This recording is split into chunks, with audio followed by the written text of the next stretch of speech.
Excuse me, can I help you? I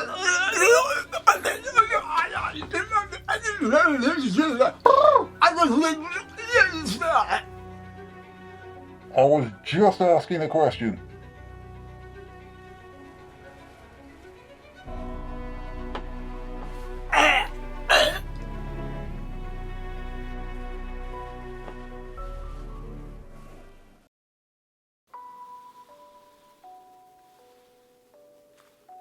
You know how Souls games are prepare to die? This one's more like prepare for depression. First, pick a starting character. Each one has different stats, of course, but if you've never played the game before, you probably won't know what all the stats actually do, so you're just going to have to pick one blindly like I did. Gosh, I love it when the games are helpful, don't you? As soon as you start moving, yeah, it's stiff, slow, and doesn't get much quicker. Notice how they didn't call it sprint or run, they call it accelerate. Yeah, in the same way a snail accelerates to the speed of a tulip, maybe.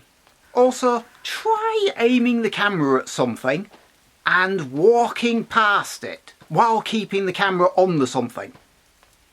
You can see the environment jerking past.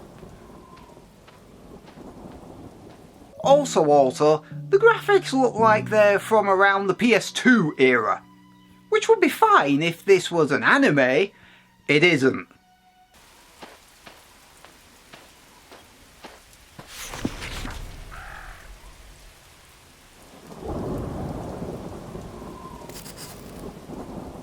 It's no problem to reach the window, but it's shut tight. I'd need to smash the glass to get inside. I hope you aren't thinking what I fear you're thinking. Sorry, what just happened? How dare you smash my window? I hope you intend to have it replaced. I wouldn't have dared, but the professor did invite me. If she isn't answering the door, she must need help. Oh, I see. She's not actually with you. Yeah, this woman narrates the whole game. Except that your team can't actually hear her unsolicited and usually brusque advice, so they never respond to her. It kind of feels like she's wasting her time. And yours. Oh, dear heavens! Who would commit such an atrocity on a kindly academic? Despite my age, I had much more to do in life. Oh, she's dead! I see! I think. Was having this book really worth all the trouble it caused you? Robbing the robbers. It would all seem a bit tawdry if it weren't so poetic.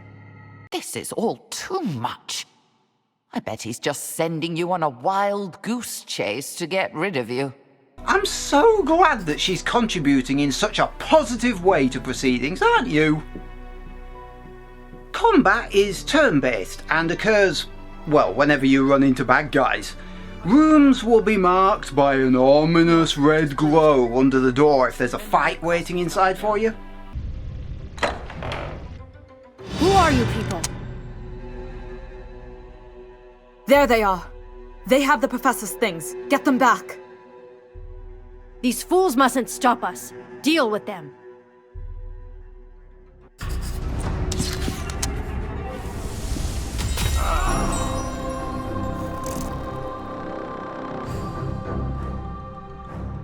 Characters can launch melee, ranged, or magic attacks.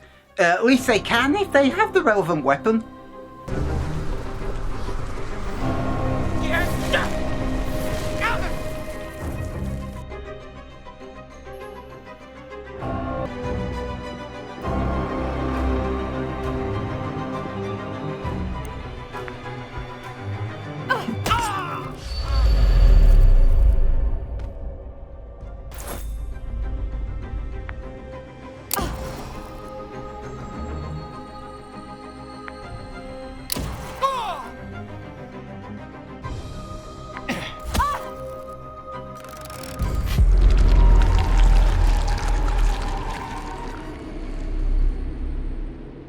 every time you want a team member to do something, you have to spend action points. And the number of action points you have to spend depends on what exactly it is you're trying to do. Well, actually, it also varies depending on who's trying to do it. This revolver, for example, in the hands of someone who has strong range skills, costs a mere 3 points to fire. In the hands of someone who has average skills, it costs them 4 points. And in the hands of someone who, let's be honest, doesn't know what the fuck they're doing and has weak range skills, it costs them a full 5 points to fire. But any character can use any weapon they choose. The number of action points is only a serious issue if you want to attack and then do something else.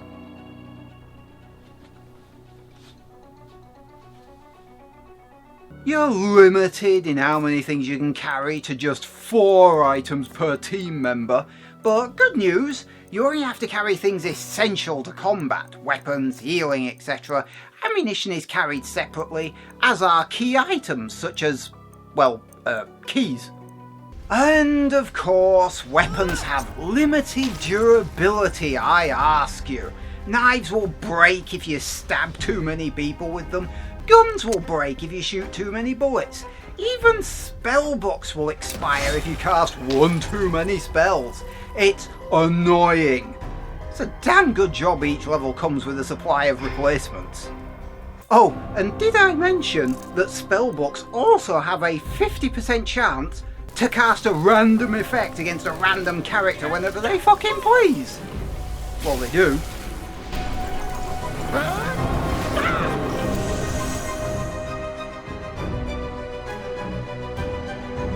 But don't think it's all fighting. Oh no, you get to explore and investigate the unfolding mysteries behind the cult and the murders. Well, I say you get to investigate, but it amounts to basically running around and clicking on things. Most clicks are simple.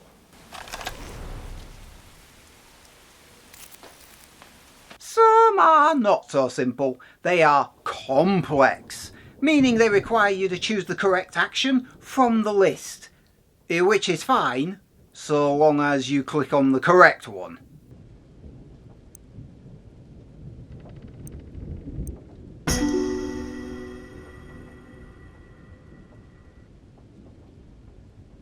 And this is where the mythos clock comes in. Pain in the arse. The mythos clock has 5 segments. Every time you complete a single round of combat, time advances. Every time you fail a complex interaction, time advances.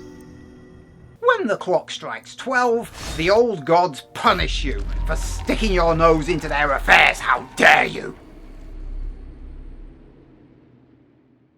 Yet another bloody-minded annoyance, because combat will drive the clock forwards, but not anywhere near as often as those complex interactions will. The problem is, each complex interaction has at least 2, but often 3 options, meaning you can fail them more than once. And the number of times I've triggered both wrong answers before getting the right one, I dread to think. I'm always sodding doing it. And to make matters worse, interactions aren't always helpful or even benign. Sometimes they inflict a sanity check on your team. Fail a sanity check and your character falls a little closer to losing their goddamn mind. It's a big deal because when sanity hits 0, guess what happens? Go on, take a guess. I dare you. Yep, you get penalised in the form of a permanent debuff known as a trauma.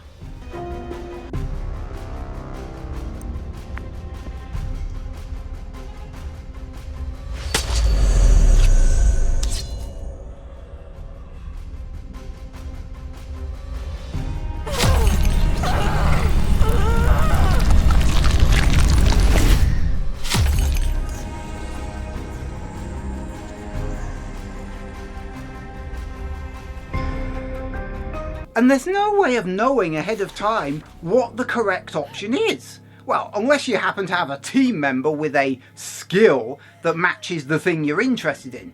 Then they'll give you a hint, but they won't actually tell you the answer.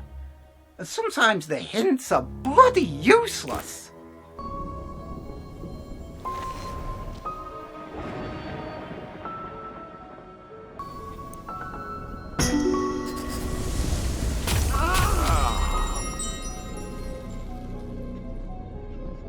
Between the clock and the sanity checks, it's enough to drive you insane. Seriously, I succeeded at a complex interaction with a sink and got sanity checked. Because it was full of someone's dirty washing up. What the actual shit? Levels are fairly small, but take about 45-60 minutes each. Mainly because your character moves so slowly.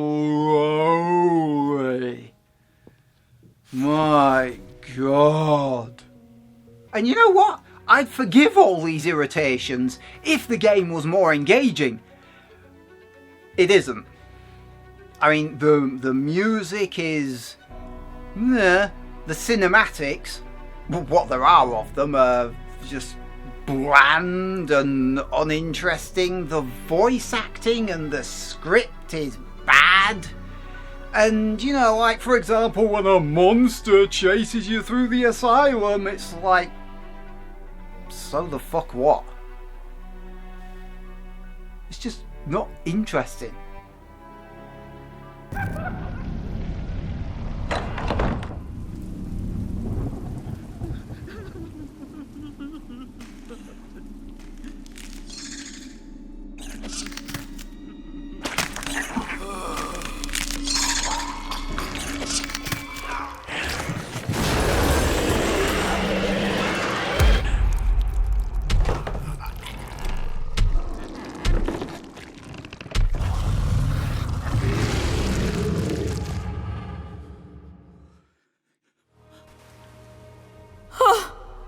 What on earth is that? That thing? It can't be real. This isn't Nemesis chasing you through the city streets. The monster only shows up twice, in predetermined locations. Oh, I'm so scared. There's the occasional design flaw as well, like for example when I was exploring the mansion, you go upstairs and you discover another team member, so then you've got 2 people in your party. But then it's possible to enter a room with a big horned, whatever this is, again I am so intimidated by this, with only 2 team members. And I had my arse handed to me.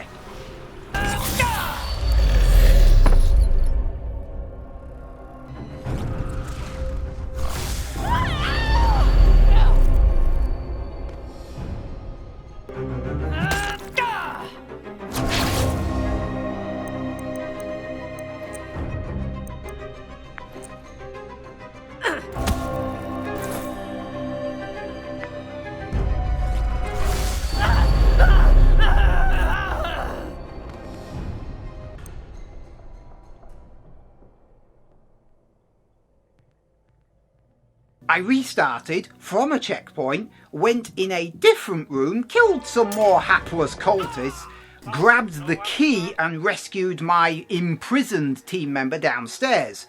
With 3 party members, we then went back to the Horned One's room and kicked the shit out of him easily.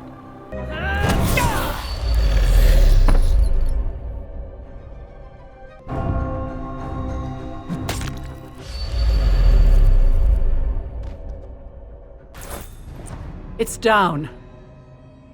I wouldn't be too sure of that. If that creature is as supernatural as those symbols indicate, you may have no way of killing it. Flee for your lives. But my point is, it's possible to just completely cock up that fight because I found the monster before I found the key to release my 3rd team member. So I was underpowered. I did it in the wrong order. and there's no way of knowing what's in a room until you go in the room. Oh, and by the way, damage, range, effectiveness are not affected by skills. And accuracy isn't a factor at all. Attacks always hit their mark, be it yours or the enemy's. There are way too many character penalties and no, I mean no, character progression. In other words, it's all negative and no positive. It becomes about staving off defeat just long enough to reach the end. Which makes it sound really tense and exciting, yeah! Except all of these features that I've just complained about, turns out none of them fucking matter. None. The Mythos Clock is a pain with its penalties, but they never prove anywhere near fatal. Complex interactions, again, are a bloody irritant, but sanity loss causes traumas, and the resulting traumas are too easily countered. All you have to do is leave a character behind at the office between levels to rest, and they will recover from a random trauma. Once you have enough characters to rest everyone in turn, the whole sanity trauma thing becomes irrelevant. Investigation skills are not vital either, because all they do is give you hints on the complex interactions. And since lack of sanity, as I've said, isn't a real threat, the investigation skills don't make that big of an impact. And even combat skills barely make a difference. You know, apart from the strong skills saving enough action points to take a second action, which can be handy sometimes. Enemies are not remotely intimidating in the slightest, despite your team suffering sanity losses every time you run into them. Or check their dead bodies. I was more intimidated by Scooby-Doo Mystery Incorporated than this. Actually, the end of Series 2 was a bit disturbing. Who else thinks they died at the end? It's the end of the world, guys, and you've got a front row seat. Whether you like it or not. And it's going to be terrifying. Really bad.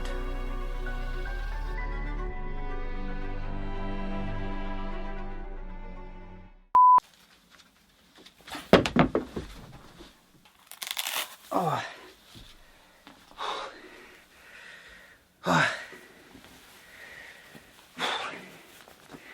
Whose bloody stupid idea was it to use a mask with this costume? Yeah, this woman narrates the whole game. Shit. This woman narrates the whole game. This woman actually... Shit. Oh, I see! This...